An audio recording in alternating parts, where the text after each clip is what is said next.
Hello everyone, মোৰ নতুন এটা ভিডিঅলৈ আপোনালোকক স্বাগতম জনাইছো। আজি বনাম সুজি মিঠাই ইডলি। নামঘৰত হৰাই দিছো, হেবাবে আজি বনাবলৈ লৈছো অকনমান হৰকৈ 1 কেজি সুজি লৈ লৈছো। আৰু বজাৰৰ পৰা মই নাইকলৰ গুৰি আনি লৈছিলো। হেয়া ইউজ কৰিম আজি আৰু এয়া চেনি এপুৱাতকৈ অলপ হৰকৈ দি দিছো, অকনমান মিঠা হলে ভাল লাগে।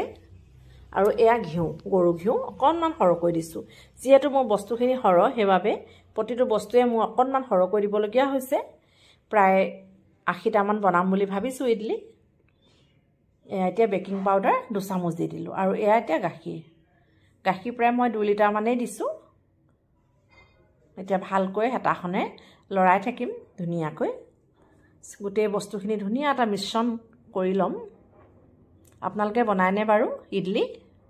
মই আগতে বনাইছো, কিন্তু মই চাউলৰ গুৰিয়ে দি বনাইছো, কিন্তু আজি প্ৰথমবাৰৰ কাৰণে মই সুজি দি বনাম।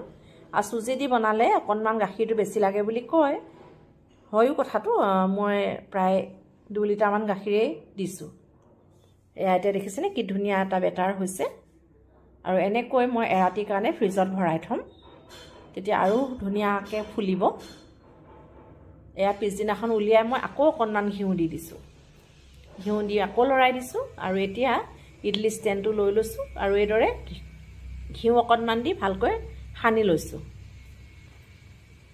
তেল দিলেও হয়, ৰিফাইন তেল, কিন্তু মই ঘিউ দিছো যিহেতু ঘিউৰ গোন্ধটো ভাল লাগিব, গোপিনীসকলে খাই ভাল পাব। সেইকাৰণে আকৌ মই ঘিউ দি এনেকৈ সানি লৈছো প্লেটখন। আৰু ইয়াতে মই সৰু হেতা এখনে দি গৈছো, এহেতাকৈ। এতিয়া মই ষ্টেণ্ডটোত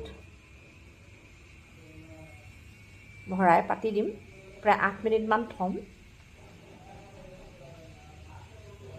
এয়া পানী অকনমান মই গৰম কৰি উতলাই লৈছিলো, তাতে এতিয়া এয়া দি দিছো। ইডলি কুকাৰটোতে দি মই ঢাকনিখন লগাই দিম। এয়া দেখিছেনে কি ধুনীয়াকৈ ফুলি আহিছে। প্ৰায় 8 মিনিট মান মই থলো আৰু 1 মিনিট মান মই তেনেকে ঢাকনতে ঢাকিয়ে থৈ দিছিলো।